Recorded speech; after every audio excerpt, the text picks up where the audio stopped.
আসসালামু আলাইকুম ওয়া রাহমাতুল্লাহি ওয়া বারাকাতুহু। আল্লাহ তাআলার জন্য সমস্ত প্রশংসা। আল্লাহ তাআলা আমাদেরকে আজকেও পবিত্র জুমার নামাজ আদায় করার লক্ষ্যে আল্লাহর ঘর মসজিদে আসার তৌফিক দান করেছেন। এজন্য অন্তঃস্থল থেকে আল্লাহ তাআলার শুকর আদায় করি, আলহামদুলিল্লাহ।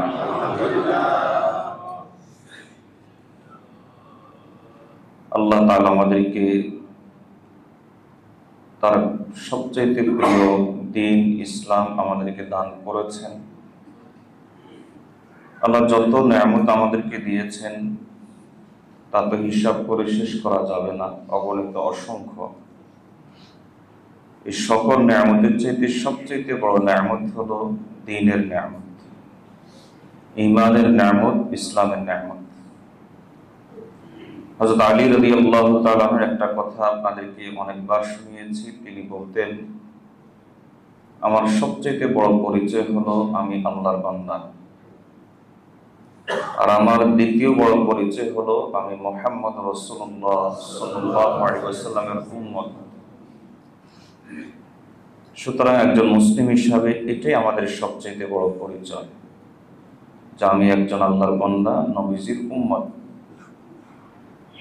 কালিমা লা ইলাহা ইল্লাল্লাহ মুহাম্মাদুর রাসূলুল্লাহ সাল্লাল্লাহু আলাইহি ওয়াসাল্লাম এর মাধ্যমে আমরা এই কথারই ঘোষণা দিই।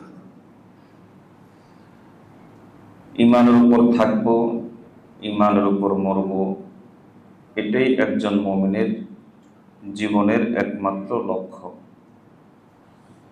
হযরত ইব্রাহিম আলাইহিস সালাম, যিনি আমাদের নাম দিয়েছেন মুসলিম, সেই ইব্রাহিম আলাইহিস সালাম আল্লাহর কাছে দোয়া করেছিলেন এভাবে, যে আল্লাহ ওয়া তাওয়াফানা মিনাল মুসলিমিন, আমাকে মুসলিম হিসাবে দুনিয়া থেকে নিলেন।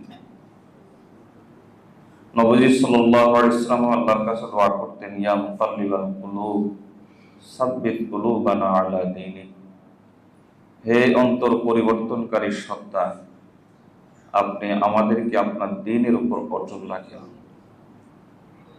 দ্বীনের উপর সাবিত থাকা, দ্বীনের উপর অটল থাকা, দৃঢ় পথ থাকা, এটা একজন মুমিনের সবচাইতে বড় লক্ষ্য হওয়া উচিত। যে কোনো কিছুর বিনিময়ে আমি আমার দ্বীনকে বুকে ধারণ করে রাখবো, দ্বীনকে আঁকড়ে রাখবো। কোরআন মজিদ আল্লাহ তাআলা বলেন যে ওয়ালা তামুতুন্না ইল্লা ওয়া আনতুম মুসলিমুন, মুসলমান না হয়ে তোমরা কবরে এসো না, অবশ্যই তোমরা পরিপূর্ণ মুসলিম হয়ে কবরে আসবা। উদখুলু ফিস সিলমি কাফা, এমনটা যেন না হয় যে কিছু অংশে মুসলিম আর কিছু অংশে তুমি অমুসলিমদের অনুসরণ করছো। বিষয়টা যেন এরকম না হয়, বরং ইসলামে পরিপূর্ণরূপে প্রবেশ করো। আপনি মসজিদে ঢুকলেন, আপনার কিছু অংশ একটা পা দিলেন আর বাকি পুরাটা গড়ে বাইরে রাখলেন, তাহলে কি আপনি মসজিদে প্রবেশ করেছেন ধরা হবে? তা আল্লাহ বুঝাচ্ছেন যে তুমি ইসলামে পরিপূর্ণরূপে প্রবেশ করো, পুরাপুরি ঢুকে যাও ইসলাম। এমন নয় কিছু অংশে ইসলাম আর কিছু অংশে ইসলাম নয়। এরকমটা যদি হয়, আল্লাহ তাআলা কোরআন মজিদের মধ্যে পরিষ্কার করে বলেছেন যে যে ব্যক্তি কিছু অংশ কিতাবের মানবে আর কিছু অংশ মানবে না, তাহলে লাহুম খিজিয়ুম ফিল হায়াতিদ দুনিয়া ওয়া ইয়াউমাল কিয়ামাতি ইউরাদ্দুনা ইলা আশাদ্দিল আযাব, তাহলে তার দুনিয়ার জীবনে রয়েছে লাঞ্ছনা আর কিয়ামতের জীবনে রয়েছে তার জন্য কঠিন শাস্তি। আমাদের এই পবিত্র ইসলাম, যে ইসলামে আমাদের দুনিয়া এবং আখিরাতে সবকিছুর ব্যবস্থা আছে, সবকিছুর বন্দোবস্ত আছে, সবকিছুর সমাধান আছে। দুঃখজনক হলো সত্য যে এই ইসলামের একেবারেই সবকিছুকে উলটপালট করে দেয় আমাদের 7টি গুনাহ। যে 7টি গুনার কারণে ইসলামের সমাজ ব্যবস্থা থাকে না, ইসলামের পরিবার ব্যবস্থা থাকে না, ইসলামের পরিবেশ থাকে না, সুন্দর পরিবেশ থাকে না, ঈমানি পরিবেশ থাকে না, দ্বীনি পরিবেশ থাকে না, এবং পার্থক্য করা কঠিন হয় যে এটা কি মুসলিম সমাজ না অমুসলিম সমাজ। এই 7টি গুনার কারণে আমরা অমুসলিমদের সভ্যতার সাথে, তথাকথিত সভ্যতার সাথে, তাদের অপসংস্কৃতির সাথে এতটা একাকার হয়ে যায় যে বোঝাই কঠিন হয়ে যায় যেটাকে মুসলিম সমাজ না অমুসলিম সমাজ। বলা যায় যে 7টি গুনাহ ইসলামকে খেয়ে ফেলছে। ইসলামের জন্য এটা অনেক বড় আঘাত। সে 7টি গুনাহ সম্পর্কে আপনাদের সামনে বিবরণ তুলে ধরছিলাম। তার মধ্যে বলেছিলাম যে প্রথম গুনাহ হলো যে পর্দাহীনতা। পর্দাহীনতার পরিবেশ সমাজের মধ্যে, পরিবারের মধ্যে বিদ্যমান থাকার কারণে বোঝা কঠিন যে এটা মুসলিম সমাজ না অমুসলিম সমাজ।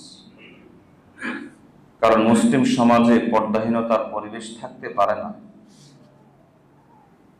এই যে 7টা গুনাহ যেগুলো ইসলামের উপর অনেক বড় আঘাত, ইসলামী সমাজকে উলটপালট করে দেয়, এই 7টি গুনাহ কেন মানুষ করে, কেন মুসলমানরা করে, এর কারণও বলেছিলাম যে একমাত্র কারণ অমুসলিমদের অনুসরণ। অমুসলিমদের অনুসরণ ছাড়া দ্বিতীয় কোনো কারণ কেউ বলতে পারবে না। শুধু একটাই কারণ, সেটা হলো অমুসলিমদের অনুসরণ। তাদেরটা ভালো লাগে, এই জন্য আমরা করি। তারা এরকম করে, এই জন্য আমরা করি। দ্বিতীয় যে গুনাহটা এই তালিকায় পড়ে, সেটা হলো দাড়ি না রাখা। একজন মুসলিম দাড়ি কেন রাখে না? অমুসলিমদের অনুসরণ ছাড়া কিয়ামত পর্যন্ত সময় আরেকটা শক্ত কারণ কেউ বলতে পারবে না, আরেকটা যৌক্তিক এবং শক্তিশালী কারণ কেউ বলতে পারবে না। একটাই কারণ, সেটা হলো অমুসলিমদের অনুসরণ। এই দাড়িহীনতার কারণেও অমুসলিম সমাজ আর মুসলিম সমাজে পার্থক্য করা কঠিন হয়ে যাচ্ছে। এই লোকটা মুসলিম না অমুসলিম, এই সমাজটাকে মুসলিম সমাজ না অমুসলিম সমাজ, পার্থক্য করা কঠিন হয়ে যাচ্ছে। আরেকটা গুনাহ এই তালিকাতে পড়ে, সেটা বলেছিলাম যে টাকনুর নিচে কাপড় পুরুষ পরিধান করা। কারণ মুসলিম পুরুষ টাকনুর উপরে কাপড় পরিধান করবে, এটাই মুসলিম সমাজের চিত্র হওয়া উচিত। কিন্তু পুরুষটা টাকনুর নিচে কাপড় পরিধান করে অমুসলিমদের মতোই, যার কারণেও অমুসলিম সমাজের সাথে মুসলিম সমাজ একাকার হয়ে যাচ্ছে। পার্থক্য নির্ণয় করা কঠিন হয়ে যাচ্ছে যে এই অফিসটা কি মুসলিমদের না অমুসলিমদের।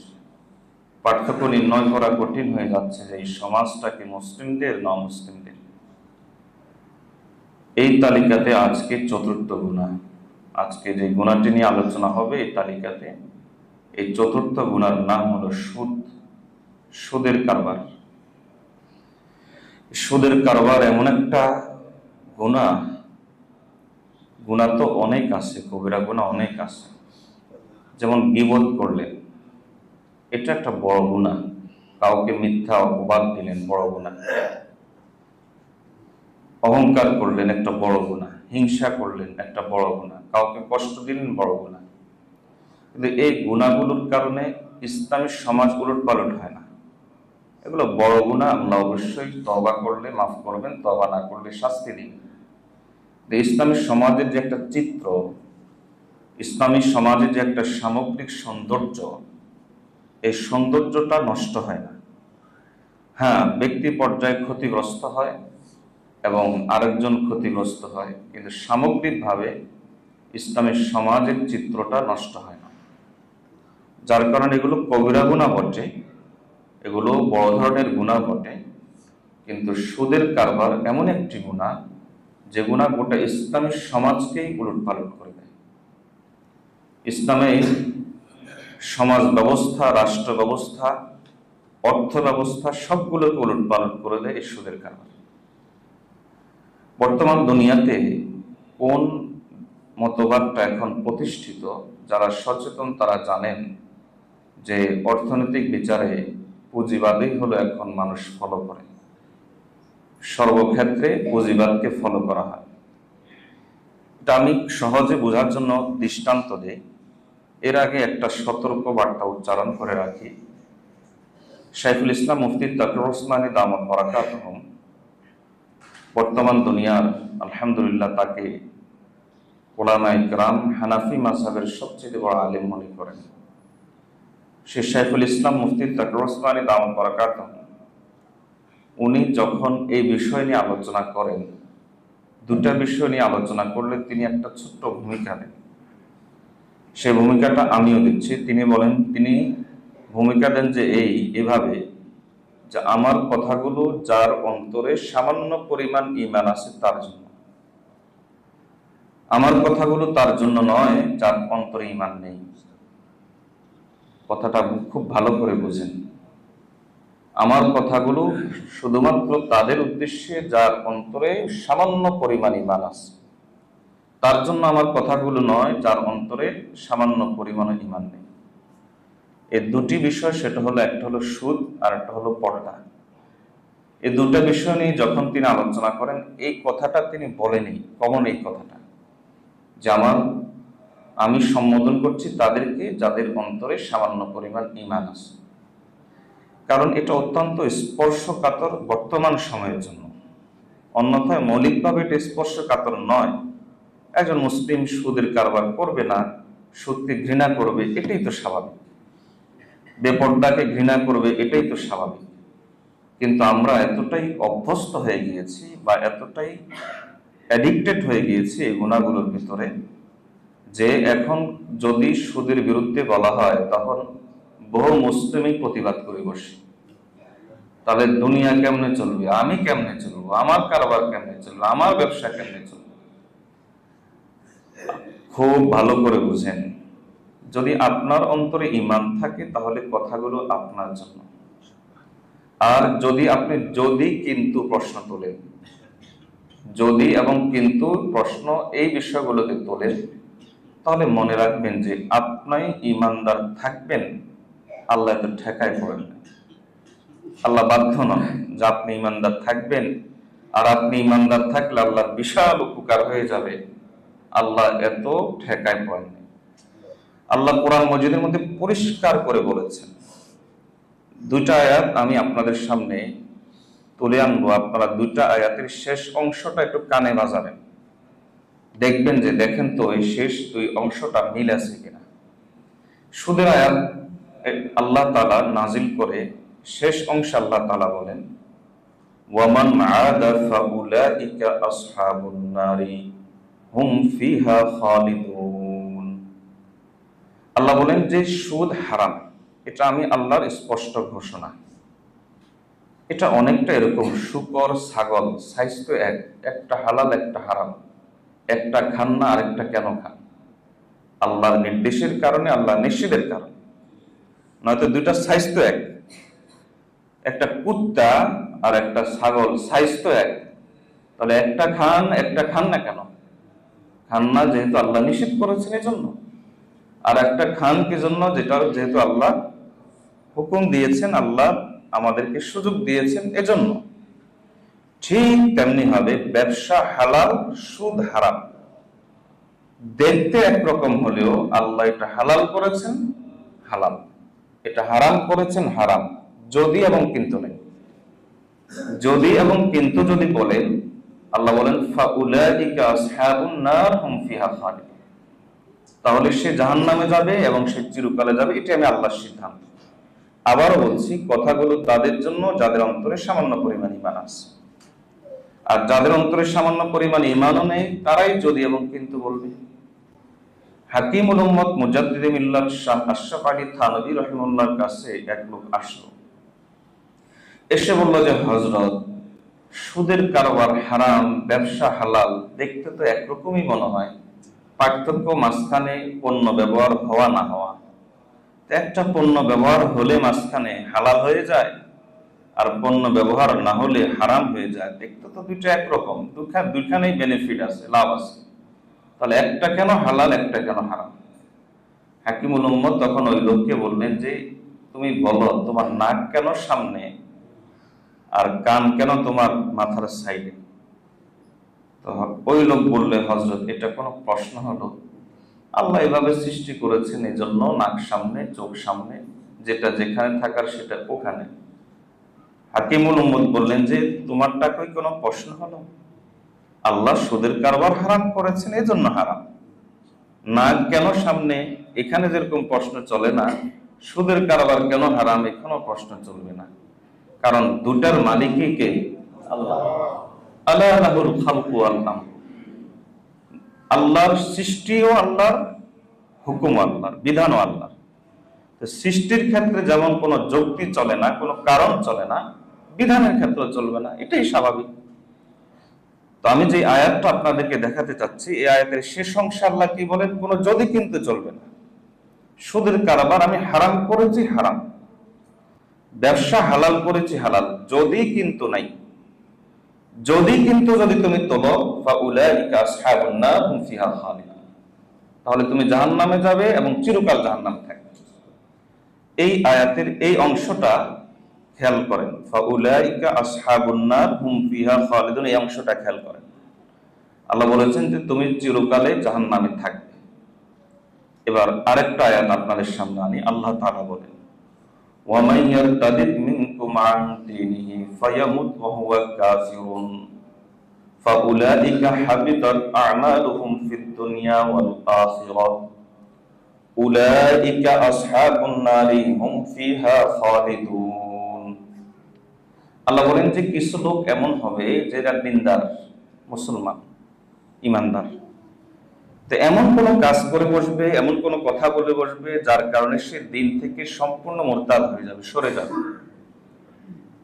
আর মারা যাবে কাফের অবস্থায়, মারা যাবে সে বেঈমান অবস্থায়। আল্লাহ বলেন যে এদের সম্পর্কে আমি আল্লাহর সিদ্ধান্ত, এদের দুনিয়াও নষ্ট, আখিরাতও বরবাদ, দুটাই আমি আল্লাহ এদের নষ্ট করে দেব। আর এদের সম্পর্কে আমার সিদ্ধান্ত, উলাইকা আসহাবুন নার হুম ফিহা খালিদুন, এরা জাহান্নামে যাবে, চিরকালের জন্য যাবে। লক্ষ্য করুন, সুদের ব্যাপারে আল্লাহ একই কথা বলেছেন, এরা জাহান্নামে যাবে, চিরকালে যাবে।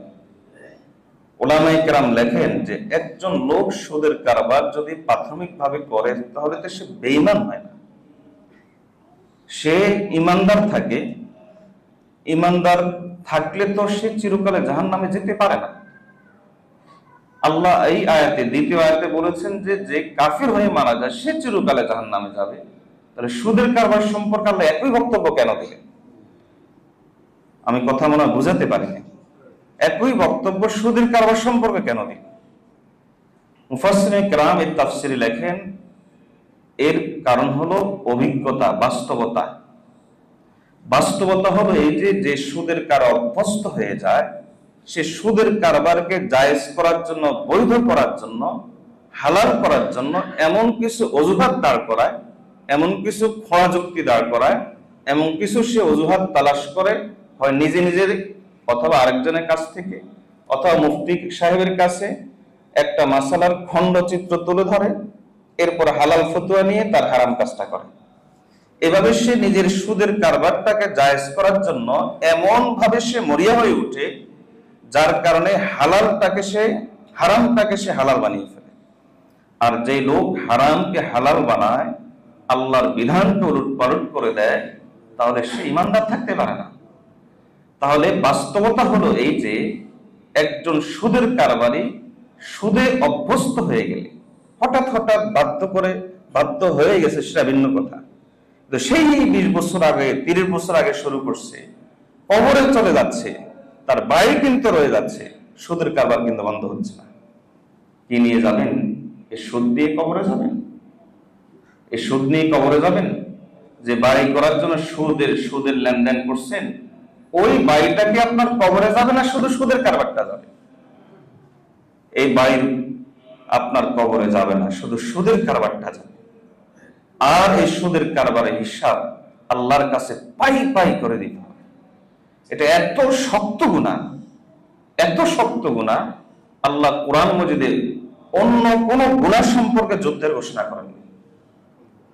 একমাত্র গুনাহ কোরআন মজিদে যার বিরুদ্ধে যুদ্ধ ঘোষণা করা হয়েছে, সেটা হলো সুদের কারবার। ফাযযানু বিহারবিন মিনাল্লাহি ওয়া রাসূলিহি, আল্লাহ এবং তার রাসূলের বিরুদ্ধে যুদ্ধ ঘোষণা করা। আমাদের সমাজে যারা সুদের কারবারে অভ্যস্ত, এই ওয়াজগুলো জানে না যে তা না। সুদের কারবার করলে মায়ের সাথে ব্যভিচার করার চাইতেও মারাত্মক অপরাধ, এই ওয়াজটা বলেন। এখানে আমরা যারা আছি, কোন মুসলমানটা না জানে? যারা সুদের কারবার করে তারাও জানে, যারা করে না তারাও জানে। এই সুদের কারবার করলে আল্লাহর বিরুদ্ধে যুদ্ধ ঘোষণা, রাসূলুল্লাহ সাল্লাল্লাহু আলাইহি ওয়াসাল্লামের বিরুদ্ধে যুদ্ধ ঘোষণা, এই ওয়াজটা কে না জানে। কিন্তু এতটাই সে অ্যাডিক্টেড হয়ে যায়, মজা পেয়ে যায়, সে আল্লাহর বিরুদ্ধে যুদ্ধ ঘোষণা করতে রাজি আছে। আপন মায়ের সাথে, আল্লাহর কথার চাইতে, নবীজির কথার চাইতে সত্য কথা আর কারো হইতে পারে না, কারোই না। জগতে সবাই যদি একটা বলে আর আল্লাহ এবং তার রাসূল যদি একটা বলে, ওটাই সত্য। নবীজি সাল্লাল্লাহু আলাইহি ওয়াসাল্লাম বলেছেন যে সুদের কারবার মানে আপন মায়ের সঙ্গে ব্যভিচার করার চাইতে 70 গুণ কমপক্ষে বেশিটা আল্লাহ ভালো জানে, কমপক্ষে 70 গুণ বেশি অপরাধ। এটাই সত্য। এই সত্যটা মুসলমান জানার পরেও আপন মায়ের সাথে এই কাজটা করতে রাজি আছে, সুদের কারবার করতে রাজি নেই। চিন্তা করেন, এই কাজটা করতে রাজি আছে কিন্তু সুদের কারবার করতে রাজি নেই। রাসূলুল্লাহ সাল্লাল্লাহু আলাইহি ওয়াসাল্লাম হাদিসের মধ্যে বলেন যে কিয়ামতের দিন সুদের কারবারিকে বলা হবে, ইউকাল ইয়াউমাল কিয়ামাতি লিআকিলির রিবা খুয সিলাহাকা লিল হারাবি। এই সুদের কারবারি, তুমি যে সুদের কারবার করছো, আমি আল্লাহ তো কোরআনে যুদ্ধ ঘোষণা করেছিলাম, এখন আসো অস্ত্র ধরো, আমার সাথে যুদ্ধ করো। পারবেন? পারবেন আল্লাহর সাথে যুদ্ধ করতে? আল্লাহ বলবেন অস্ত্র নাও, আমার সাথে যুদ্ধ করো। নবী সাল্লাল্লাহু আলাইহি ওয়াসাল্লাম বলেন আর রিবা সাবউনা হুবান আইসারুহা আইয়ান কাহার রাজুল উম্মাহ। সুদের কমপক্ষে 70টি স্তর আছে, তার মধ্যে সবচেয়ে নিম্নের স্তর হলো আপনার মায়ের সাথে ব্যভিচার করা। এরপরও এসে দেখবেন যে অনেকে এসে বলবো, হুজুর সুদের বিরুদ্ধে তো আপনি ওয়াজ করে দিলেন, আমরা বাঁচবো কেমন? ও আল্লাহর বান্দা, প্রয়োজনে না খেয়ে মরো, প্রয়োজনে মরুভূমিতে গিয়ে মরো, সুদের কারবার করিও না, আল্লাহর বিরুদ্ধে যুদ্ধ ঘোষণা করিও না। আমরা না খেয়ে মরবো, এটা তো কোনো মুমিনের কথা হইতে পারে না। তুমি তাকদীরের উপর ঈমান আনো নাই? তুমি আখিরাত দিবসের উপর ঈমান আনো নাই? তুমি তোমার ভাগ্য ভালো মন্দের উপর ঈমান আনো নাই? যারা সুদের কারবার করে কবরে চলে যাচ্ছে, তাদের ছেলে মেয়ে কি রুজি করা, কামাই করা বন্ধ করে দিছে? আর যারা সুদের কারবার করে নাই, তাদের ছেলে মেয়ে কি না খেয়ে মারা যাচ্ছে? কিসের কথা আমরা না খেয়ে মরবো? আমার এত টাকা আছে, এখন আমি কোথায় রাখবো? আরে আল্লাহর বান্দা, প্রয়োজনে তুমি মাটির নিচে খুঁড়ে রাখো, সুদের কারবার করিও না। এরপরও যদি না হয় দান করে দাও, সুদের কারবার করিও না। এরপরও যদি তুমি বলো যে এটাও পারবো না, দিচ্ছি না, তাহলে তোমার যা ইচ্ছা তাই করো, সুদের কারবার করিও না, সুদের কারবার করিও না। আল্লাহ আমাদেরকে বোঝার তৌফিক দান করুন। সুদ মানে আল্লাহর বিরুদ্ধে যুদ্ধ ঘোষণা করা। প্রশ্ন হলো যে সুদের কারবার বা সুদের প্রতি আল্লাহ তাআলার এত ঘৃণা কেন? ইসলামে এই সুদের ব্যাপারে এত ঘৃণা কেন? এটা বোঝার জন্য একটু বুঝেন, বর্তমান দুনিয়া চলে সুদ ব্যবস্থার উপর। আর এই সুদ ব্যবস্থা, আমি এই যে পিছনের যে গুণাগুলোর কথা বলেছি, দায়ী না রাখা বলেন, পর্দাহীনতা বলেন, তার নিচে কাপড় পরিধান বলেন, সামাজিক অবক্ষয় বলেন, রাষ্ট্রীয় অবক্ষয় বলেন, চারিত্রিক অবনতি বলেন, ব্যভিচার ছড়িয়ে পড়া বলেন, অশ্লীলতা ছড়িয়ে পড়া বলেন, সবগুলো পিছনে সুদের কারবার। তাই সমাজের যত অপরাধ আছে সবগুলোর পিছনে এই সুদের কারবার। তাই এই বিষয়টা কেমন আমি একটু আপনাদেরকে সহজে বুঝাই। আমরা দুটা শব্দ মুমিন হিসাবে সবসময় শুনি, একটা হলো ঈমান আর একটা হলো ইসলাম। শুনি না আমরা? ঈমান এটা হলো অন্তরের বিষয়, অন্তরের বিষয়টাকে আমরা প্রকাশ করি ইসলামের মাধ্যমে। ইসলাম হলো যেটা আমাদের বাহ্যিক বিষয়, অন্তরের বিষয়টা আমরা প্রকাশ করি কিসের মাধ্যমে? ইসলামের মাধ্যমে। এজন্য আল্লাহর উপর বিশ্বাস থাকা ঈমান, আর ওই বিশ্বাসের প্রতিফলন নামাজের মধ্যে ঘটাচ্ছি, এটা হলো ইসলাম। কথা বুঝাতে পেরেছি? এজন্য আখিরাত দিবসের উপর ঈমান রাখা, এটা হলো ঈমান, বিশ্বাস থাকা, এটা হলো ঈমান। ওই বিশ্বাসের প্রতিফলন যাকাত, হজ, এগুলোর মাধ্যমে ঘটাচ্ছি, এটা হলো ইসলাম। তাহলে ঈমানের সম্পর্ক হলো অন্তরের সাথে, আর ইসলামের সম্পর্ক হলো তার প্রতিফলনের সাথে, বাস্তবায়নের সাথে। একজন মানুষ কত বড় মুসলিম বা কত বড় মুমিন, একজন মানুষের ঈমানের স্তর কতটুকু, এটা বোঝার বাহ্যিক কোনো উপায় নাই। একটাই উপায় আছে, যে তার মধ্যে ইসলাম কতটুকু আছে। যে সে যতটুকু সে ইসলাম পালন করে, আলামত হলো যে তার অন্তরে ঈমান ততটুকু আছে। যেমন সে খুব নামাজি, খুব ইবাদত করে, এগুলো সব ইসলাম। বাহ্যিক যেগুলো, এগুলো সব ইসলাম। সে সত্য কথা বলে, সে যাকাত দেয়, সে হজ করে, সে দাড়ি রাখে, সে মাশাআল্লাহ সুন্নতের উপর চলার চেষ্টা করে, মানে সে ইসলামের উপর পুঙ্খানুপুঙ্খ পড়ার চেষ্টা করে। তাই এর অর্থ হলো সে যে পরিমাণ মুসলিম থাকার চেষ্টা করে, আলামত হলো তার অন্তরে ঈমান ওই পরিমাণ আছে।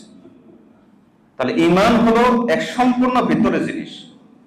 এবার আসেন, তাহলে বুঝলাম যে দুটা পার্ট, একটা হলো বিশ্বাসের সাথে সম্পর্কিত বিষয়, আর একটা হলো ওই বিশ্বাসকে বাস্তবায়ন করার সাথে সম্পর্কিত বিষয়। এবার আসেন, দুটা বিষয়। বর্তমান দুনিয়াতে গোটা দুনিয়াকে শাসন করছে সেকুলারিজম। এই ধর্মনিরপেক্ষ মতবাদের বিষয়গুলো হলো বিশ্বাসের সাথে সম্পৃক্ত। এটা বাস্তবায়ন কিভাবে করবে? বাস্তবায়ন করে হলো পুঁজিবাদের মাধ্যমে। কথা বুঝাতে পেরেছি? আপনার ঈমান যেরকম ভিতরের বিষয়, বাস্তবায়ন হয় ইসলাম দিয়ে, ঈমানের বিষয়গুলো আপনি বাস্তবায়ন করেন ইসলাম দিয়ে। ঠিক তেমনি ভাবে ধর্মনিরপেক্ষ মতবাদ, এটা হলো ভিতরের বিষয়, আর এটা বাস্তবায়ন করা হয় কি দিয়ে? পুঁজিবাদ দিয়ে বাস্তবায়ন করা হয়। এই সুদের, পুঁজিবাদের মূল বুনিয়াদি হলো সুদ। এই বাস্তবায়ন করা হয় সুদের কারবার, এটাকে প্রতিষ্ঠিত করার মাধ্যমে, পুঁজিবাদের মাধ্যমে। এবার ঈমানের সাথে যেমন ধর্মনিরপেক্ষবাদের সংঘর্ষ, ঠিক তেমনি ভাবে ইসলামের সাথে পুঁজিবাদের সংঘর্ষ। আশা করি বিষয়টা পরিষ্কার করতে পেরেছি। এজন্য পুঁজিবাদের সাথে বা সুদের কারবারের সাথে ইসলামের এই শত্রুতা একটা সম্পূর্ণ একটা বিপরীত জিনিস। যে কোনো মতবাদ বাস্তবায়ন করার জন্য একটা মোটিভ লাগে, যে একটা আগ্রহ মানুষের অন্তরে তৈরি হতে হয়। আমাদের মোটিভটাকে আমরা জান্নাত জাহান্নাম বিশ্বাস করি, আখিরাত, এটা হলো আমাদের মোটিভ। যার কারণে আমরা বলি যে এই আমল করলে এই জান্নাত পাবো, এই আমল করলে জাহান্নাম থেকে বাঁচবো, এটা করলে গুনাহ মাফ, তখন আমরা উদ্বুদ্ধ হই। এই ধর্মনিরপেক্ষ মতবাদের এই বিশ্বাসটাকে বাস্তবায়ন করা হয় পুঁজিবাদ দিয়ে, আর পুঁজিবাদের মোটিভ হলো লিবারিজম, যাচ্ছে তাই করা, আমার যা মনে চায় তাই করা, অর্থাৎ ব্যক্তি স্বাধীনতা। আমার যেভাবে আমি মনে চাইবে সেভাবেই করব। একটা কুত্তা আর শিয়াল আর শূকর যেমন ভাবে যৌন সম্পর্ক স্থাপন করার ক্ষেত্রে অনুমতি এবং সিস্টেমের প্রয়োজন মনে করা হয় না, ঠিক এই জায়গাতেও একই জিনিস। এজন্য নারী স্বাধীনতার কথা বলা হয়, এজন্যই পোশাকের স্বাধীনতার কথা বলা হয়, এজন্যই এলজিবিটির কথা বলা হয়, এজন্যই পর্দাহীনতার কথা বলা হয়। তাহলে দাঁড়ালো কি? সবকিছুর পিছনে দায়ী হলে পুঁজিবাদ, সবকিছুর পিছনে দায়ী হলে ধর্মের পক্ষপাতবাদ। তাহলে ফলাফল কি দাঁড়ালো?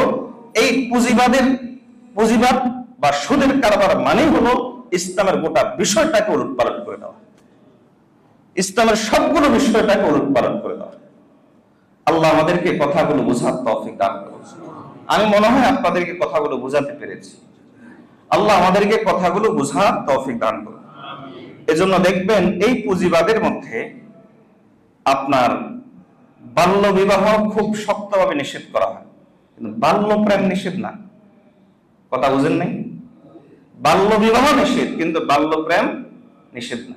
ওই যে পুঁজিবাদের প্রতি মানুষকে আগ্রহী করে তোলা হয় কিসের মাধ্যমে? এই তথাকথিত ব্যক্তি স্বাধীনতা, এটার মাধ্যমে। বাল্য বিবাহ নিষেধ, কিন্তু বাল্য প্রেম নিষেধ না। বাল্য প্রেমের তারা নতুন নাম দিয়েছে, প্রেম যেই করুক তারা আধুনিক নাম দেয়, কিছু শব্দ চয়ন করে। শব্দ চয়ন, এই শব্দগুলো চয়নের মাধ্যমে খুব শব্দগুলোর মধ্যে একটা চটক থাকে, একটা চমক থাকে, এটা ধোঁকা। যেমন বলা হয় নারী পুরুষের সম অধিকার। আরে ভাই, নারী পুরুষের সম অধিকার কি কখনো সম্ভব? ইনসাফ সম্ভব, সম অধিকার সম্ভব না। আমরা কি কথার কথা, আমরা কি পুরুষকে বলি তুমি সন্তান জন্ম দাও? এটা বলি? তাহলে অধিকার যদি সমান হয় তাহলে এই সন্তান জন্ম দিতে হবে। যে যার কাজ যে যেটা করার সেটা করবে। রিক্সার কাজ রাস্তায় চলবে, বাসের কাজ জোরে চলবে, আর ট্রেনের কাজ ঠক ঠক করে আওয়াজ করে চলবে, হাঁসের কাজ সে পানিতে সাঁতার কাটবে, পাখির কাজ সে উড়বে, বাঘের কাজ সে আক্রমণ করবে। তো পুরুষের কাজ একরকম, নারীর কাজ একরকম, সমান কেন হয় রে ভাই? এটা কেন হয় সমান? এই জন্য ইসলাম সমতার কথা বলে না, ইসলাম বলে ইনসাফের কথা। ইনসাফ, ইসলাম বলে বৈষম্য, বৈষম্য অর্থাৎ জুলুম, এটাকে তোমরা শেষ করো, ইনসাফ করো। নারী নারীর কাজ করবে, নারী নারীর কাজ করে পুরুষের সমান সব পাবে। পুরুষ নারীর কাজ করবে না, নারী পুরুষের কাজ করবে না। কাজের ধরন ভিন্নতা হলেও, কাজের ক্ষেত্র ভিন্নতা হলেও, কর্মক্ষেত্র ভিন্নতা হলেও পুরস্কার সমান, পুরস্কার সমান। পুরুষ জেহাদ করবে জেহাদের ময়দানে গিয়ে, নারী গর্ভে ধারণ করলে সে মুজাহিদ। কথা বুঝেন নাই? পুরুষ যদি সে শহীদ হয় আল্লাহ রাস্তায় তাহলে সে শহীদ, নারী যদি গর্ভধারণ করে ওই কারণে যদি মারা যায় তাহলে সে শহীদ। তাহলে কর্মক্ষেত্র আলাদা, পুরস্কার আলাদা না, পুরস্কার সমান। ইসলাম বলে ইনসাফের কথা, কিন্তু এই পুঁজিবাদ বলবে যে নারী স্বাধীনতা। সুফিয়ান সৌরি রহমতুল্লাহ আলাইহি বলেন যে এই পর্যন্ত মানুষকে সবচাইতে বেশি বিভ্রান্ত করেছে শয়তান, যেটার মাধ্যমে সেটার নাম হলো ইত্তেবাউল হাওয়া, অর্থাৎ মন যা চায় তাই করা, অর্থাৎ ব্যক্তি স্বাধীনতা। সবচেয়ে মানুষকে শয়তান গোমরাহ করেছে এই পথে। এবার এই পুঁজিবাদের মধ্যে আপনি দেখবেন যৌনতাটা এটা একটা স্বাভাবিক জিনিস, প্রত্যেকে তার এই কি বলে ব্যক্তি স্বাধীনতা আছে, ব্যক্তি অধিকার আছে, তো সে তার অধিকার সে প্রয়োগ করছে। কিন্তু যদি আপনি বলেন যে না এটা করা যাবে না, তখন বলে যে এই যে গোয়াম। এজন্য পুঁজিবাদী ব্যবস্থায় পতিতাদেরকেও প্রণোদনা দেওয়া হয়। কথা বুঝেন নাই? কয়দিন আগে দেখছেন না পতিতাদেরকেও প্রণোদনা দিছে? এটা দিতে হবে তাদের, এটা ব্যবস্থা, এটা সিস্টেমের মধ্যেই পড়ে। পতিতাদেরকেও পুঁজিবাদী ব্যবস্থায় প্রণোদনা দেওয়া হয়। এই পুঁজিবাদী ব্যবস্থার মধ্যে যৌনতা হলো স্বাধীনতা, আর এটাকে যদি বাধা দেওয়া হয়, ব্যভিচারকে যদি বাধা দেওয়া হয়, তখন বলা হয় এই যে ধর্মীয় গোয়াম। এই পুঁজিবাদী ব্যবস্থায় আপনি দেখবেন যে কেউ যদি ধর্মের অনুসরণ করে তাহলে বলা হয় যে এই যে এর কঠোরতা, সে ব্যাকডেটেড। আর যদি কেউ ধর্মকে সে ফেলে দেয় তখন বলে যে হ্যাঁ স্মার্ট, এটাই আধুনিকতা, এটাই স্মার্টনেস। পুঁজিবাদী ব্যবস্থার মধ্যে আপনি দেখবেন যে একটা পণ্য, আচ্ছা আপনি একটা সহজ বিষয় বোঝেন, একটা পণ্য ধরেন এটা উৎপাদন খরচ পড়েছে 5 টাকা, এটা আপনার শহর পর্যন্ত আসতে বহজর এটার দাম হওয়ার কথা বহজর ডাবল হইল, না হয় 10 টাকা হইল, 2 টাকা হয়তো 1 টাকা ধরেন কৃষক লাভ করলো, 1 টাকা মধ্যস্বত্বভোগী লাভ করলো, 1 টাকা হয়তো শহরের ব্যবসায়ী লাভ করলো, বহজর 8 থেকে 10 টাকা ডাবল হইল। একটা পুঁজিবাদী ব্যবস্থায় 5 টাকার পণ্য হবে কমপক্ষে 5,000 টাকা, 500 টাকা, 1,000 টাকা, 2,000 টাকা হবে। আচ্ছা ধরেন এই যে এই মোবাইলটা যখন বানানো হয়েছে, মোবাইলটা বানানোর সময় কয় টাকা জিনিস খরচ হয়েছে? কয় টাকা? কিছু প্লাস্টিক, তামা, এই। আর যেটা আপনার গবেষণা বলা হয়, গবেষণাতে একবার হয়ে গেছে আবিষ্কার হয়ে যাওয়ার পরে এরপরে এখন কোটি কোটি প্রোডাক্ট হবে। তো কোটি কোটি প্রোডাক্ট হলে প্রত্যেক প্রোডাক্টের কি দাম ওইটার জন্য দিল কত টাকা দিতে হবে? কিন্তু এই মোবাইলের দাম, এই কথার কথা 200 টাকা খরচ হয়েছে এই মোবাইলের পিছনে, কিন্তু এটার দাম এখন 30,000 টাকা হয়ে গেল কেন? পুঁজিবাদের কারণে। কারণ পুঁজিবাদ এখানে ব্র্যান্ড করবে, একটা ব্র্যান্ড করে এটা প্রচার করবে। ব্র্যান্ড করার জন্য এখন বড় বড় সেলিব্রিটিদেরকে হায়ার করবে। এই সেলিব্রিটি আনার জন্য এক একটার পেছনে চুক্তিবদ্ধ হবে, কোটি কোটি ডলার তাদের পেছনে খরচ করবে। এবার এই টাকাগুলো খরচ করতে গিয়ে এরপরে এই সবগুলো টাকা আবার ভোক্তাদের কাঁধে চাপানো হবে।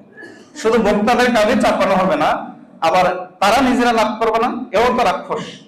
এবার ওই সবকিছু ব্যয় হিসাব করার পরে যদি দেখা যায় 500 টাকা, এবার তারা এটা নির্ধারণ করবে 1000 টাকা। এবার আবার মার্কেটে যখন আসবে তখন আবার এক জায়গায় কি এই পুঁজিবাদের এই ব্যবস্থায় এই ব্র্যান্ডিং বিষয়টাকে এক জায়গায় শেষ হয়, এরপর আবার আসলে আবার ধাপে ধাপে বুস্টিং এই সেই কত খরচের পিছনে পড়ে, এবার 200 টাকার পণ্য হয়ে যায় 30,000 টাকা। এটি হলো পুঁজিবাদী অবস্থা। রাসূলুল্লাহ সাল্লাল্লাহু আলাইহি ওয়াসাল্লাম এর জন্য বলেছেন যে কোন শহরের ব্যবসায় গিয়ে পুঁজিবাদী ব্যবস্থাকে নবজি কিভাবে নির্মূল করেন দেখেন। কোন শহরের ব্যবসায় গিয়ে আগ বাড়িয়ে বাজার সিন্ডিকেট করে গ্রামের ব্যবসায়ীর কাছ থেকে কোনো কিছু কিনতে পারবে না। গ্রামের ব্যবসায়ী সরাসরি শহরে আসবে, প্রয়োজনে সে মধ্যস্বত্বভোগীকে যদি দিতে চায় দিবে, সম্পূর্ণ স্বাধীনতা থাকবে, কোনো সিন্ডিকেট থাকবে না। বা শহরে আসবে, এরপরে সে শহরের মধ্যে তার গ্রাম্য জিনিসগুলো সে বিক্রি করবে।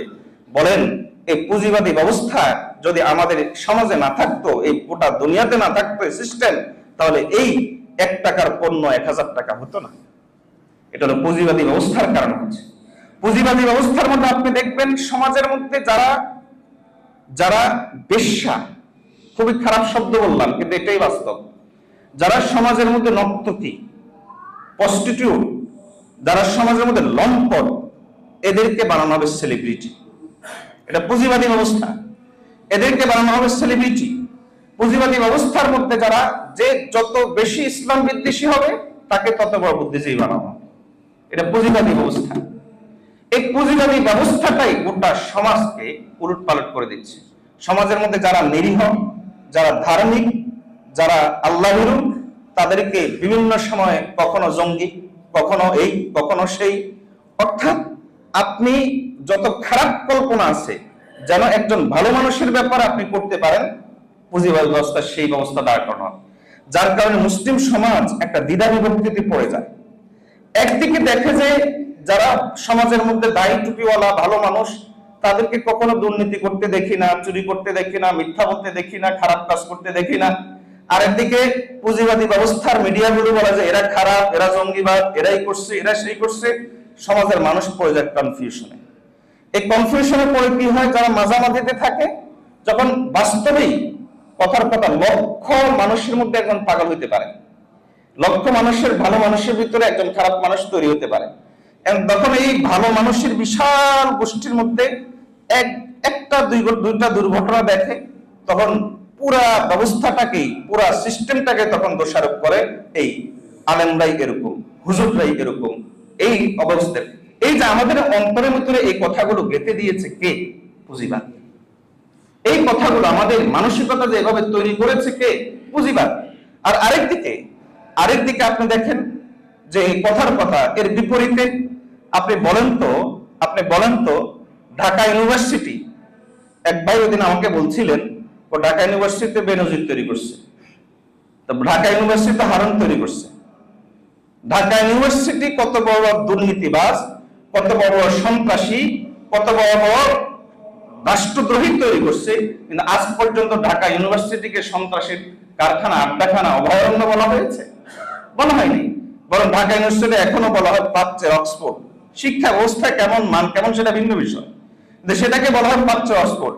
কিন্তু এই আলেম উলামাকে জঙ্গিবাদ বানানোর জন্য, জঙ্গিবাদী বানানোর জন্য, সন্ত্রাসী বানানোর জন্য কি চেষ্টাটা না করা হয়েছে, আজ পর্যন্ত কোন অথেন্টিক কোন সূত্র, কোন প্রমাণ এ পর্যন্ত কেউ আনতে পারেনি যে আলেম উলামা কোন ধরনের রাষ্ট্রদ্রোহিতার সাথে লিপ্ত, জঙ্গিবাদের সাথে লিপ্ত। আজ পর্যন্ত কোনো প্রমাণ আনতে পারে নাই। পুঁজিবাদ এটাকে প্রতিষ্ঠিত করেছে এভাবে যে না, এরা হলো এমন, এরা হলো এমন। আমি এই জন্য খুব ভালো করে বুঝেন যে সিস্টেম পরিবর্তন করতে হবে, সিস্টেম পরিবর্তন করতে হবে। আজ অমুক, কাল অমুক। কসম আল্লাহ, চাঁদাবাজ দূর করবেন, চোর আসবে, চোর দূর করবেন, ডাকাত আসবে, ডাকাত দূর করবেন, সন্ত্রাসী আসবে, সন্ত্রাসী দূর করবেন, এর চাইতে বড় ডাকাত আসবে।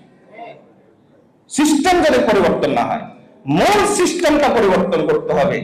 ব্যক্তির এই যে সিস্টেমটা যখন যেভাবে চলছে, আমি মাঝে মাঝে বলি যে সিস্টেম যেভাবে চলছে, এই সিস্টেমে দেশের সবচাইতে ভালো মানুষটা ধরেন আব্দুল কাদের জিলানী, ধরেন কথার কথা, এই সিস্টেমে যদি আব্দুল কাদের জিলানীকে আপনি বসান, আমি আপনাকে লিখিত দিচ্ছি, সেও নতুন করে 1-2 বছর পরে জঙ্গিবাদের নাটক সমাজের মধ্যে আবার মঞ্চস্থ করতে বাধ্য হবে। সেও প্রতিবাদীকে অনুমতি দিতে বাধ্য হবে, সেও প্রতিবাদীকে প্রণোদনা দিতে বাধ্য হবে, সেও জাতিসংঘের কথা শুনতে হবে, সেও LGBTQ একে বাস্তবায়ন করার জন্য তাদের সাথে চলতে হবে। কারণ এগুলোই হলো বিশ্ব ব্যবস্থা, এটাই হলো পুঁজিবাদ। আর আরেকদিকে এই বিশ্ব ব্যবস্থার বিরুদ্ধে দাঁড়িয়ে আমি বলবো, যেটা ইমারত ইসলামিয়ার ভাইয়েরা করেছে, যে তোমাদের কিসের জাতিসংঘ মানি না, আমাদের কাছে ইসলাম আছে। তোমাদের কিসের পুঁজিবাদ মানি না, আমাদের কাছে ইসলামী অর্থনীতি আছে। তোমাদের কিসের ব্যবস্থা বন্দোবস্ত মানি না, আমরা না মেনেই তো আজকে এই জায়গাতে এসেছি। তারা বলেছিল যে তোমাদেরকে আমরা সুযোগ দিব, শুধু নারীদেরকে স্বাধীনতা দিতে হবে। ইমারত ইসলামে বলেছিল নারীদের স্বাধীনতা কেমনে দিবে, কিভাবে দিবে, এটা ইসলামে বলা আছে। আমাদের দেশের নারীরা সিদ্ধান্ত গ্রহণ করবে। তারা কি তোমাদের এই তথাকথিত স্বাধীনতার পিছনে চলবে, যে স্বাধীনতা একটা নারীকে দিয়ে একদিকে অফিসের মধ্যে 8 ঘন্টা ডিউটি করানো হয়, একদিকে তাকে দিয়ে হাতুড়ি পিটানো হয়, শ্রমিক বানানো হয়, আরেকদিকে তার কাঁধ থেকে ঘরের কাজও নামানো হয় না, পরিবারের কাজও সেখানে এসে তার করতে হয়, সন্তানটাকেও সে পালতে হয়। এই যে দ্বিনীতি, 2 রকম অর্থ ব্যবস্থা, 2 রকম নীতি, দ্বৈত নীতি নারীর উপর তোমরা চাপিয়ে দিচ্ছ। ইসলাম দুর্বল বলে নারী পুরুষের মধ্যে যে ইনসাফ কায়েম করেছে পুরুষের কাজেই নারীর কাজেই, তোমরা পুরুষের কাজ পুরুষের কাছে রেখে পুরুষের কাজও আবার নারীর উপর চাপিয়ে দিচ্ছ, আবার নারীর কাজকে নারীকে দিয়ে আবার পুরুষের কাজও তোমায় করিয়ে নিচ্ছ। এই যে তোমাদের এই দ্বৈত নীতি, ইসলাম এটা মানে না, ইসলাম এটা মানে না। ইসলাম নারীকে সম্মান দেয়। ইসলাম নারী স্বাধীনতার নামে অপর পুরুষের বিছানা গরম করার জন্য বলে না। ইসলাম নারী স্বাধীনতার নামে অপর নেতার বিছানা গরম করার জন্য বলে না। ইসলাম নারী স্বাধীনতার নামে এয়ার হোস্টেস হয়ে কিংবা অফিসের বসকে মুস্তাশি দিয়ে তার মনোরঞ্জন আর চোখের লোলুপ দৃষ্টির শিকার হওয়ার পরে ধর্ষণ আর ব্যভিচারের শিকার হওয়ার জন্য বলে না। ইসলাম নারীকে বোনের মর্যাদা দেয়, ইসলাম নারীকে মেয়ের মর্যাদা দেয়, ইসলাম নারীকে মায়ের মর্যাদা দেয়, ইসলাম নারীকে স্ত্রীর মর্যাদা দেয়। মেয়ের মর্যাদা দিয়ে ইসলাম বলে মেয়েকে লালন পালন করো, তোমার জন্য জান্নাত।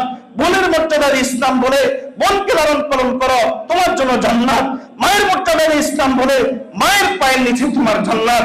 তুমি আব্দুল কাদের জিলানী হও আর বাইজিদ বুস্তামি হও, তোমার মায়ের পিছনে তোমার মায়ের পায়ের তলায় তোমার জান্নাত। ইসলাম নারীকে এভাবেই সম্মান করে। স্ত্রীর মর্যাদা দিয়ে বলা হয় যে তুমি যদি জান্নাতে যেতে চাও, তোমার স্ত্রী যদি তোমাকে ভালো বলে তাহলে তুমি ভালো, গোটা দুনিয়ার সব তোমাকে ভালো বললেই তুমি ভালো হয়ে যাবে না। দেখেন, মা বোন মেয়ে কেউ তোমার সঙ্গে জান্নাতে থাকবে কিনা নিশ্চয়তা নাই, স্ত্রী তোমার সাথে দুনিয়াতে বন্ধন হওয়ার মাধ্যমে জান্নাত পর্যন্ত তোমার সাথেই থাকবে। ইসলাম নারীকে এভাবেই মর্যাদা দেয়। ইসলাম নারীকে পায়ের তলার জুতা বানায় না। ইসলাম নারীকে ধর্ষণের পরিবেশে ছেড়ে দেয় না, ব্যভিচারের পরিবেশে ছেড়ে দেয় না। ইসলাম নারীকে পরপুরুষের লোলুপ দৃষ্টির সামনে ছেড়ে দেয় না। ইসলাম নারীকে সর্বোচ্চ সম্মান দিয়ে রাখে। পুঁজিবাদ এই নারীবাদকে আবিষ্কার করেছে। ফেমিনিজম, লিবারেলিজম, এটা পুঁজিবাদের সৃষ্টি। আর এই পুঁজিবাদ এটা হলো ধর্মনিরপেক্ষবাদের বাস্তব রূপ। ধর্মনিরপেক্ষবাদ হলো একটা আকীদা, পুঁজিবাদ হলো তার বাস্তবায়ন। আর তাকে সামনে এগিয়ে নিয়ে যায় তথাকথিত এসব স্বাধীনতা, কোনটা ব্যক্তি স্বাধীনতা, তথাকথিত নারী স্বাধীনতা, এগুলোর সামনে নিয়ে যায়। এজন্য ইসলাম পুঁজিবাদের বিরুদ্ধে, সুদের বিরুদ্ধে যুদ্ধ ঘোষণা করেছে। এজন্য ইসলাম বলেছে ফাজানু বিহারবিন মিনাল্লাহি ওয়া রাসূলিহি, আল্লাহ এবং তার রাসূলের বিরুদ্ধে যুদ্ধের জন্য প্রস্তুত হয়ে যাও। আল্লাহ আমাদেরকে যে কথাগুলো বলেছি এই কথাগুলোর উপর আমল করার তৌফিক দান করুন।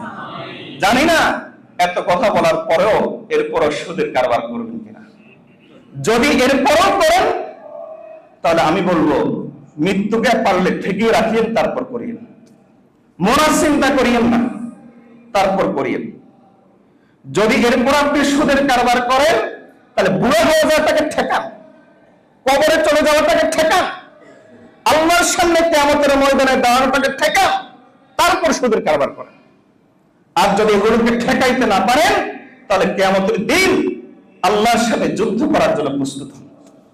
এটাই সিদ্ধান্ত। আপনার ভালো লাগুক আর না লাগুক এটাই আল্লাহর বক্তব্য।